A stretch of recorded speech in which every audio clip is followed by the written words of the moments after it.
Only 17? Seriously? Laughter cut through the freezing desert training ground where Christmas lights still dangled from the tall observation tower and a warped Knoll melody crackled from an old radio in the corner. The weathered seals stared hard at the girl, standing beside the sniper rifle, swimming in an oversized parka issued from supply. 17 years old, Christmas Eve, and a desert trial that was supposed to be purely ceremonial. Nobody thought there would be actual blood that cold day. Nobody thought a teenager would land more headshots than the entire SEAL team combined on Christmas, right on the day people were supposed to be home, opening presents, and still breathing. The Mojave Desert exhaled ice at night. December 24th, and Chief Petty Officer Derek Brennan watched his breath cloud in freezing air. Behind him, Christmas lights blinked weakly along the observation tower, pathetic against the vast darkness. "This is bullshit," Petty Officer First Class Marcus Webb muttered, adjusting a plastic tree zip-tied to sandbags. "My kid's 4, first Christmas she'll remember." "Command doesn't care," Lieutenant James Keller said quietly, thinking about his wife's text. Alone with their newborn, wrapping presents. 8 SEALs total. Veterans. They'd done Christmas in worse places, but a training exercise on Christmas Eve felt insulting. "When's this candidate supposed to show?" Webb asked. Brennan checked his watch. 2300. The headlights cut across sand. A Humvee stopped. Door opened. She stepped out. Small, maybe 5'4". The parka swallowed her. Dark hair pulled tight, face unreadable. She didn't look at decorations. Walked straight toward the line with a rifle case. "That's the candidate?" Webb said. Keller frowned at his tablet. 17. Files redacted. Says holiday clearance and black bars. The girl extended her hand. "Sir." Firm grip. Old eyes. "You got a name?" Brennan asked. Redacted. "I'm here for the eval." "Eval's tomorrow." "Someone screwed up." "No, sir. The scheduling is correct." Webb laughed, but it died when she didn't smile. "Santa's running a sniper program now?" She looked at him. Something in that stare made Webb shut up.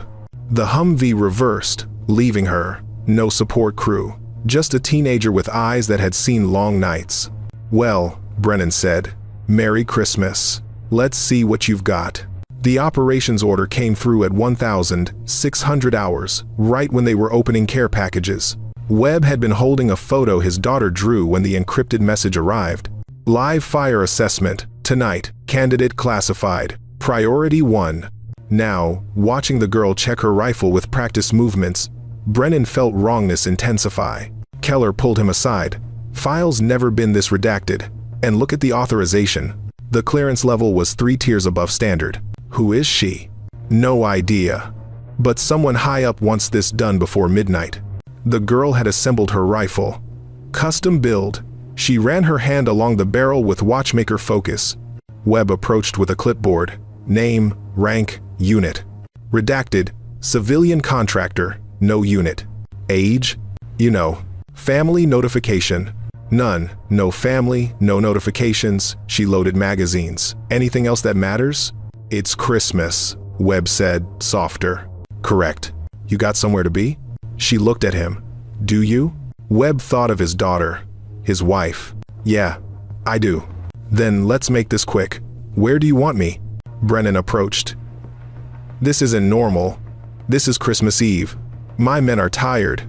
This feels wrong." "Sir, I'm here to complete an assessment. Your feelings don't change parameters. You're 17, and you're wasting time." Keller intervened. "We have orders, standard course, log results, everyone goes home." Home. The word hung cold. The girl walked toward the firing line, stopped where decorations ended and darkness began.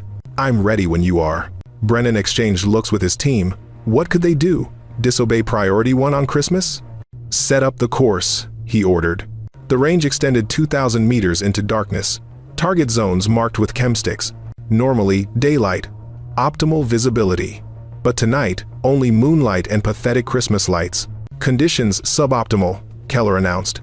Temperature 38 degrees. Wind variable, 8 to 15 knots. Visibility limited. Candidates may request delay. "No delay," the girl said. "Prone now, breathing steady." Brennan ran his team first. Standard procedure.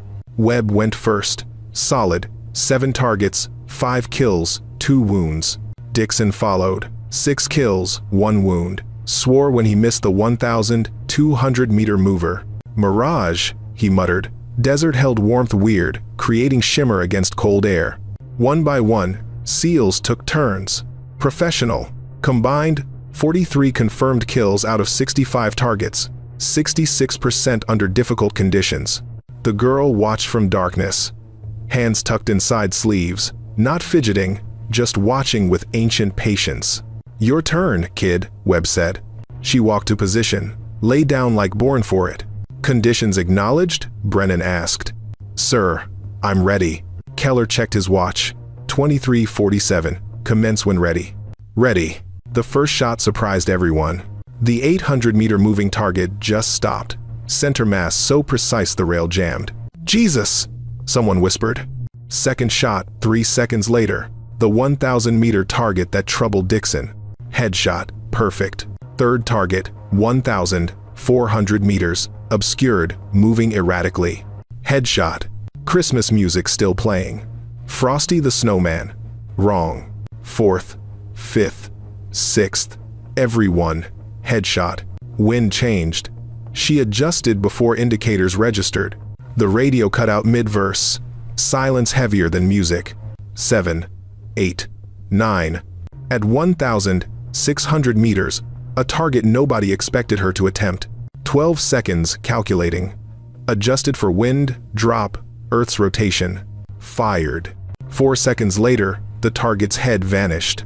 10 headshots, 10 targets, 10 seconds of disbelief. She stood, safe at her rifle, looked at them with old eyes. Merry Christmas. They ran the numbers 3 times because nobody wanted to believe them. SEAL team combined performance. Targets engaged, 65. Confirmed kills, 43. Headshots, 12. Body shots, 31. Misses, 22. Accuracy rate, 66.15%. Headshot rate, 18.46%. Candidate performance, redacted. Targets engaged, 35. Confirmed kills, 35. Headshots, 35. Body shots, 0. Misses, 0. Accuracy rate, 100%. Headshot rate, 100%. Webb stared at his tablet like it had personally insulted his entire career. "That's not possible." "Data doesn't lie," Dixon said, but his voice was hollow, empty. The girl stood apart, drinking water from a canteen, not celebrating, not gloating, just hydrating like this was any other Tuesday afternoon at the range. Brennan approached carefully, like she was unexploded ordnance. "How? Sir? How did you just triple our headshot count? My men are the best long-range shooters in the world. With respect, sir, they're very good shooters who are thinking about Christmas. I'm just someone who's thinking about the wind." "It's more than that." She looked at him. "Is it?" Keller called over. "Chief, she's requesting condition changes." "What kind of changes?" "Different rifle, different position, different wind vector." Keller sounded exhausted. "She wants to run it again." "The course is complete. She passed. Everyone can go home." "Sir," the girl said, "the assessment parameters include variable testing. I'm requesting variance protocol." Webb laughed, but it was bitter as burnt coffee. "You want to do it again? You already embarrassed us. That's not enough?" "This isn't about embarrassment, petty officer. This is about establishing capability across multiple conditions." She turned to Brennan. "Unless you'd prefer incomplete data?" Brennan felt something he hadn't felt in 15 years of service. Genuine uncertainty about another shooter's limits. This girl, this teenager, in an oversized parka, had just performed at a level that shouldn't exist outside of carefully controlled laboratory conditions with computer assistance. And she wanted to prove it wasn't luck. "What rifle?" he asked. "Yours." "I'll use your personal rifle, sir." "Different position?" "Your choice. Put me wherever you think is disadvantaged." "Wind vector?" "Wait 30 minutes. Let the thermal currents shift. Make it worse." Dixon spoke up. "This is insane. Nobody shoots better with worse conditions. That's not how physics works." The girl looked at him. Really looked. Christmas or not, wind still lies. But if you know how to read the lie, the truth's always there. Something about that phrase, the cadence of it, like she'd said it 1,000 times, like someone had taught her and she'd never forgotten. Keller checked the time. It's 23:48. Orders say complete by midnight. We have 12 minutes, the girl said. That's enough time. Brennan made a decision he'd questioned for years afterward. Set her up on the north berm. That's where the crosswind is worst. Give her my rifle. Standard SEAL loadout, nothing custom. Chief Webb started. Do it, now. They moved her to the north position, where the wind came in, confused gusts off the rock formations, where even experienced shooters struggled with consistency, where the angle made range estimation difficult, and the cold made trigger control nearly impossible. Brennan handed her his rifle. Standard M110. Good weapon, reliable, but not the precision instrument she'd been using. Not customized for her hand, her eye, her breathing. She checked it over with professional efficiency. Adjusted the scope for her eye relief. Did some quick calculations in a notebook that looked like it had been through a war. Pages worn, corners bent, stains that might have been blood or coffee or both. Ready, she said. You've got 6 minutes, Keller said. 50 targets, variable distances, on your mark. The girl settled into position. The Christmas lights blinked weakly behind her, making her look even smaller against the vast darkness. Mark, she said, and began. The wind was angrier now. 20 knots sustained, gusts to 25. It came from 3 different directions depending on altitude and terrain features. Any rational person would delay. The girl fired. First target, 900 meters, quartering wind. Headshot. She worked the bolt. Ejected casing pinged off rock. Second target, 1,100 meters, direct crosswind. Headshot. Brennan watched through his spotting scope. She wasn't guessing. Every adjustment was deliberate. She was reading something in the environment that the instruments couldn't measure. Third through 7th targets. Consecutive headshots. Variable ranges. Each one compensating for wind that changed between trigger press and impact. She's reading the dust, Dixon said suddenly. What? Watch the ground. She's reading the dust displacement. Seeing the wind before the instruments catch it. They watched. He was right. Before each shot, her eyes tracked the sand movement downrange, reading the wind signature in the way particles lifted and fell. 8th target, 1,500 meters, extreme crosswind, moving target. She waited, breathed. The wind gusted. Fired. Headshot. Jesus Christ, Webb whispered. The Christmas music had started again. Silent night. Appropriately. Inappropriately. Targets 9 through 15 fell in rapid succession. The rhythm was hypnotic. Breathe, read, adjust, fire. Breathe, read, adjust, fire. At 16, she paused. Longer than usual. What's wrong? Keller asked. Nothing's wrong, Brennan said. She's waiting. For what? For the wind, to be honest. 30 seconds passed. 40.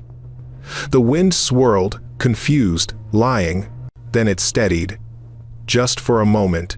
2 seconds of truth. She fired. 1,700 meters. Moving target. Partial cover. Headshot. They stopped announcing the results, just watched in silence as this 17-year-old girl methodically destroyed every target with Brennan's rifle, from the worst position, in the worst conditions, like she was grocery shopping. 25, 30, 35. At 40, she stopped, pulled back from the scope. Problem? Brennan asked. No, sir. Target 40 is malfunctioning. Rails jammed. Dixon checked his display. Confirmed. Target 40 offline. Proceed to 41, Keller said. Sir, I'd like to attempt 40 anyway. It's not moving. That's not valid for assessment. It's still a target. I've got 2 minutes. Brennan almost smiled. Almost. Do it. She reacquired. The jammed target was at 1,850 meters. Stationary now, but at an odd angle because of the mechanical failure. She calculated. Adjusted. The wind was at its worst, gusting and swirling. Fired. The bullet took 4 seconds to arrive. In that time, the wind changed direction twice. Headshot anyway. Brennan's radio crackled. Not Christmas music this time. Actual comms. Chief, this is Tower 6. Are you seeing what I'm seeing? Confirmed, Tower 6. That's not possible. Apparently it is. The girl finished the course with 30 seconds to spare. 50 targets, -1 malfunction, 49 attempts, 49 headshots. With someone else's rifle. From the worst position, in the worst wind, she stood, cleared the weapon, handed it back to Brennan. Sir, your rifle shoots slightly left at distances beyond 1,600 meters. Might want to have the barrel checked. Brennan took the rifle. It was still warm. Who are you? He asked. Redacted, sir. The file says so. That's not what I mean. The girl looked toward the desert, the darkness beyond the lights. I'm someone who learned to read lies. Wind lies, people lie, files lie. She looked back at him. But the bullet always tells the truth. Keller announced the final time. 2,359. Course complete. Assessment passed. 1 minute to midnight.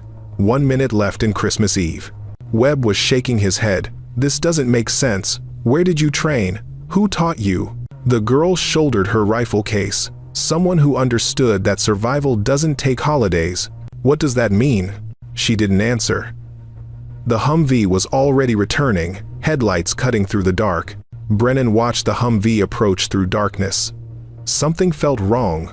Not danger wrong. Sad wrong. Deep wrong. Wait, he said, before you go. The girl turned slowly. That phrase, about the wind lying. You've said it before. Many times before. Yes, sir. Who taught you that? For the first time that entire night, her face changed.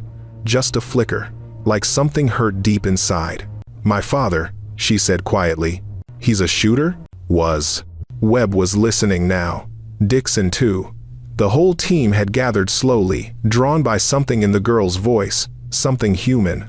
Was? Brennan asked gently. He was a Marine Scout sniper, deployed 4 times. The 4th time was Christmas, 6 years ago. She looked at the decorations, the lights that still blinked. He didn't come back. The wind carried sand across the range, slowly covered their boot prints. I'm sorry, Keller said. Don't be. He died doing what he was good at. The girl's voice was flat again. Professional, controlled. He taught me before he left. Said if anything happened, I needed to know how to survive winter. Winter? Webb asked. That's what he called it. The times when the world gets cold and you're on your own. She looked at them. Some people get presents. Some people learn how to survive winter. Dixon spoke quietly. You were 11 when he died? Yes. And you've been training since then?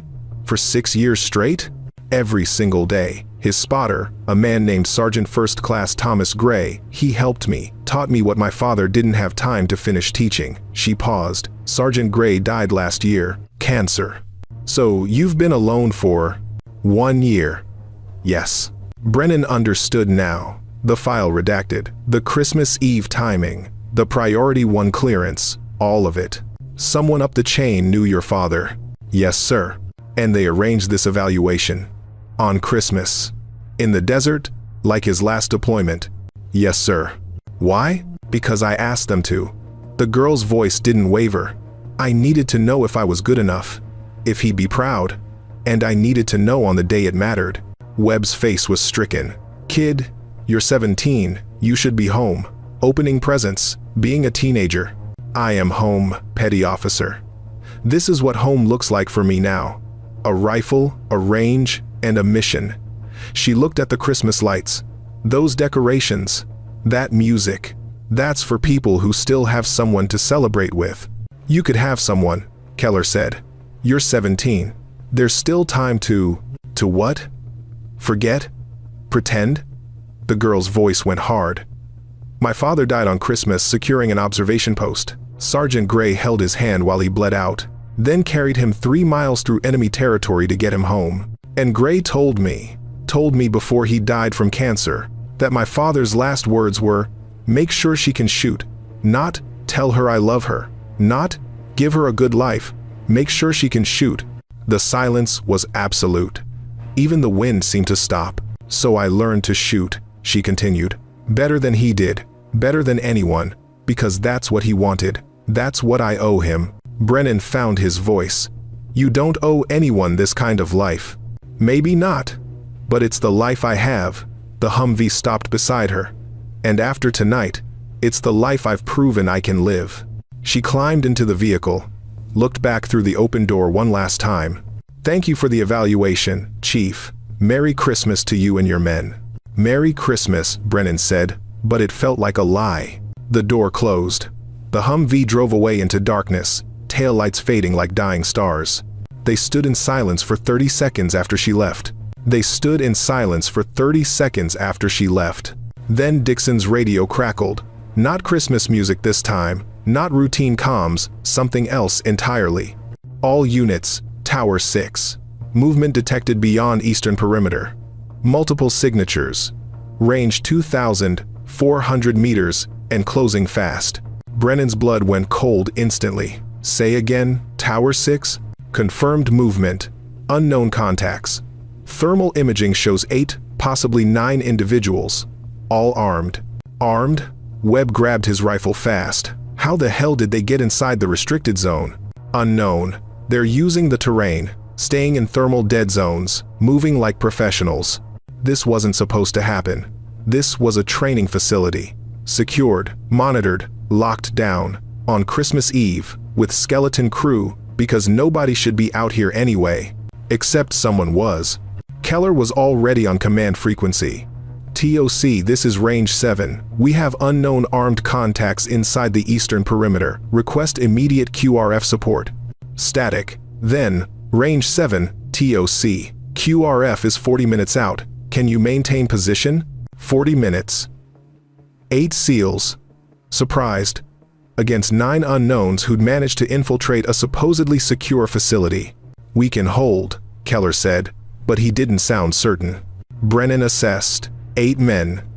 Good shooters, but they'd been relaxed. Christmas mode, not combat ready. The range was exposed. Limited cover. And those contacts were using terrain like professionals. This was planned, he said. They waited for Christmas. Minimum staffing, maximum vulnerability. What do they want? Webb asked. Weapons. Equipment. Maybe they just want to kill SEALs. Brennan was moving, directing his team to defensive positions. Doesn't matter. We hold until QRF arrives. The contacts were closer now. 2,100 meters. Still using terrain. Patient. Professional. Dixon swore. They're trying to flank. 3 breaking off toward the north berm. The north berm, where they'd put the girl, where the worst position was, where his rifle was still set up. Chief, Tower 6 called. I've got one contact advancing significantly ahead of others, moving fast. Looks like he's trying to reach elevated position for overwatch. Brennan saw it through his scope. One man, moving with purpose toward a rock outcrop that would give him perfect line of sight on the entire SEAL position. 1,800 meters, maybe more. I can't make that shot, Webb said. Not at night, not with this wind. Neither can I, Dixon admitted. The Christmas lights blinked, mocking them with cheer while death approached through darkness. Lieutenant Keller made a decision that would either save them or haunt him forever. He pulled out his radio, changed to emergency frequency. Redacted candidate. This is Range 7 actual. If you're receiving this transmission, we need immediate assistance. Static. Redacted candidate. We have armed contacts. Your position may be compromised. Respond. More static. Then, impossibly, a voice. Range 7. I'm still on site. North berm. I see the contacts. You need to evacuate. Sir, I have the shot. Brennan grabbed Keller's radio. Negative. You're a civilian. This is a combat situation. Get out of there. Chief, with respect, I'm the only person here who can make this shot. And if that overwatch position gets compromised, your men die. We'll manage. No, sir, you won't. Let me shoot. Brennan looked at his men, saw Webb, thinking of his 4-year-old daughter, Dixon remembering his wife's last text. Good men, who deserve to go home. A 17-year-old girl who'd already lost her father on Christmas. God forgive me, Brennan whispered. Then, louder, you are authorized for defensive action. Engage at your discretion. Understood. Engaging. Through his night scope, Brennan watched the distant North Berm, saw nothing. The girl was invisible in the darkness. But her rifle spoke, and 1,900 meters away, the lead contact dropped like someone had cut his strings. Headshot. On Christmas. Again. The second contact went down 4 seconds later. Contact neutralized, northeast vector. The girl's voice was professional, cold, like she'd done this before, though that was impossible. She was 17. Third contact, moving to your 6 o'clock, range 1,700. Brennan spun, couldn't see anything. Confirm. The shot echoed across the desert. Confirmed, she said. 3 down. The remaining contacts scattered. Smart. They'd realized they had a precision shooter problem. They're splitting up, Dixon called, using the ravines for cover. The wind was getting worse, gusts to 30 knots now. The Christmas lights swayed violently on their wires. Contact 4, Northwest Ravine, 1,400 meters, the girl announced. Acquiring, wind shift, compensating. The shot took 6 seconds, longer than any other. The bullet fought through wind currents that changed twice during its flight. Down, she said simply. Webb was watching through his scope, trying to spot what she was seeing. How is she making these shots? I can barely see them. She's reading the environment, Brennan said. Every little tell, dust, thermal shimmer, even the way the shadows fall. She's not human. She's better than us. There's a difference. Contact 5 moved fast, trying to close distance. Smart tactic, get inside her effective range, where the long rifle became a liability. But he had to cross open ground to do it. Mistake. Contact 5, 900 meters, moving lateral. High wind, compensating for speed and vector. The man was running, full sprint, weaving. She led him perfectly. 1 shot. He tumbled into the sand. 5 down, she said. Her voice hadn't changed, hadn't shown strain or excitement or fear, just professional assessment. Brennan's radio crackled. Chief, this is Tower 6. I'm seeing something weird on thermal. What? The remaining contacts. They're regrouping. Looks like they're trying to set up a coordinated assault on the North Berm. They know where she is. Of course they did. She'd fired 6 shots, each one a beacon saying, I'm here. Can she relocate? Keller asked. Negative. The girl's voice cut in. I'm pinned. They've got me triangulated. If I move, I'm exposed. How many contacts remain? Brennan asked Tower 6. 3 confirmed. Maybe 4. QRF status? 30 minutes out. Too long. Way too long. Dixon spoke up. We can move to support. Create crossfire. Take pressure off her position. Negative, the girl said. You move, you expose yourselves, they're waiting for that, counting on it. So what do we do? Webb demanded. Let them assault your position? Sir, they won't assault. They'll try to suppress, while one flanks, standard tactic, a pause. Then, I need you to trust me. You're 17. And I've made 49 consecutive headshots tonight in conditions that would challenge a machine. Sir, please, trust me. Brennan felt time compress. Every second counted. Every decision mattered. What do you need? He asked. Silence. And 30 seconds. You've got it. The seals went silent. Even the Christmas music had died. Just whined now, cold and honest. 20 seconds passed. The contacts were moving. Tower 6 reported positions. Whisper quiet. 30 seconds. Then chaos. The girl fired 3 shots in rapid succession. Bolt action. But she worked it so fast the shots almost overlapped. Contact 6. 1300 meters, northeast. Down. 4 seconds. Contact 7. 1500 meters, attempting flank. Down. 6 seconds. Contact 8. She stopped. Silence stretched. Contact 8? Brennan asked. Wait, she said. 10 seconds. 15. Then, contact 8. 1650 meters, concealed position behind berm. He thinks he's safe. The shot cracked across the desert. Through the night, Brennan heard a distant scream, cut short. Down, the girl said. That's 8 confirmed. Tower 6. Confirm status? All hostile contacts neutralized. Area clear. Jesus Christ, who is this girl? Webb was laughing. Not happy laughing. The kind you do when you should be dead but aren't. The kid saved us, he said. On Christmas, a 17-year-old girl saved 8 Navy SEALs. Dixon was quieter.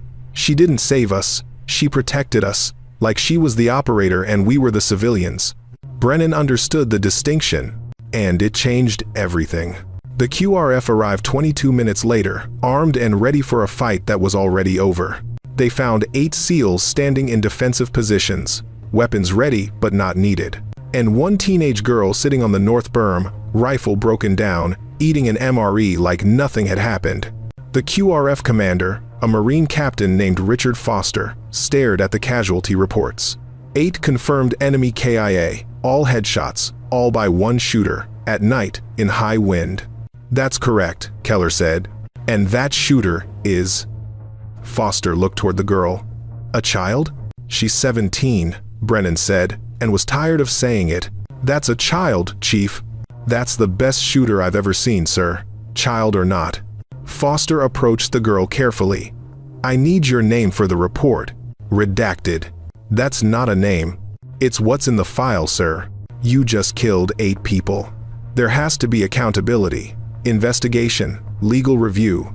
The girl looked up at him. Sir, with respect, those 8 people infiltrated a restricted military facility on Christmas Eve with intent to harm or kill American service members. I engaged in defense of others, which is legally justified under military and civilian law. The investigation will confirm this. My name remaining redacted doesn't change the legality. Foster stared. How old are you really? 17. Sir. The file is accurate. This isn't right. Foster turned to Brennan. She's a minor. This isn't legal. Hell, it's not moral. Webb spoke up. Captain, that minor saved our lives. My daughter still has a father because of her. That doesn't make it right. Maybe not, the girl said, standing. But it makes it necessary. Foster looked ready to argue more when a new vehicle arrived. Black SUV. No markings. It parked, and a woman in civilian clothes stepped out. Mid-50s. Hard eyes. DOD credentials. Captain Foster, stand down. This situation is classified. Your men will return to base. The incident report will reflect a false alarm. Ma'am, we have 8 dead hostiles. There are no hostiles, Captain. There was no incident. Is that understood? Foster's jaw worked, but he knew when he was outranked by people who didn't wear rank. Understood, ma'am. The woman turned to the girl. Time to go. Yes, ma'am. Webb stepped forward. Wait, at least tell us your real name. You saved us. We deserve to know who you are. The girl looked at him, then at Brennan. At all of them. I'm a girl whose father died on Christmas, making sure people like you could go home to your families. That's who I am. That's all that matters. That's not enough. It has to be. She picked up her rifle case. Because it's all I have to give. Brennan found his voice. What your father would think, seeing you like this, living like this. I don't need him to think anything, Chief. I need the mission done. That's what he taught me. Finish the mission. Survive winter. She paused. I don't need a holiday. I just need to be good enough that when winter comes again, I'm still standing. The woman gestured. The girl followed. Before climbing into the SUV, she looked back one last time. Merry Christmas, SEALs. They submitted reports. Official, equipment malfunction, no incidents. Truth classified 50 years. Brennan sat in the observation tower after everyone left, Christmas lights still blinking. Webb found him. You okay, Chief? Watched a 17-year-old kill 8 people to save us. On Christmas, no. Webb sat. My daughter's 4. Tonight she was asleep, dreaming about Santa, safe because good people stand between her and darkness. That girl isn't people. She's a weapon. She made herself one. Because that's what her father asked. Brennan looked at desert. Somewhere out there, that girl headed to whatever passed for home. Alone on Christmas. It's wrong. Yeah, Webb stood. But she saved us, and she'll save others when winter comes. Dixon appeared. QRF found something. Note in a hostile's pocket. Merry Christmas to the SEALs. From the ones you left behind. Revenge. Kill seals on Christmas. If that girl hadn't been here. Dixon didn't finish. Keller found Brennan at 0300. Go home. See your family. I don't have family. Then, see someone. Don't sit here alone on Christmas. Someone has to turn off the lights. Keller looked at decorations. Pathetic tree. Tinsel on ammunition crates. Yeah, someone does. But Brennan didn't turn them off, left them on through Christmas morning. Because somewhere was a girl who'd never had real Christmas. Who'd lost her father this day 6 years ago. Who'd spent those years becoming perfect to honor his memory. Maybe she'd look back, see those lights burning, know someone remembered. Someone understood. The lights blinked through dawn, silent, faithful, alone. Some legends forge when the world celebrates.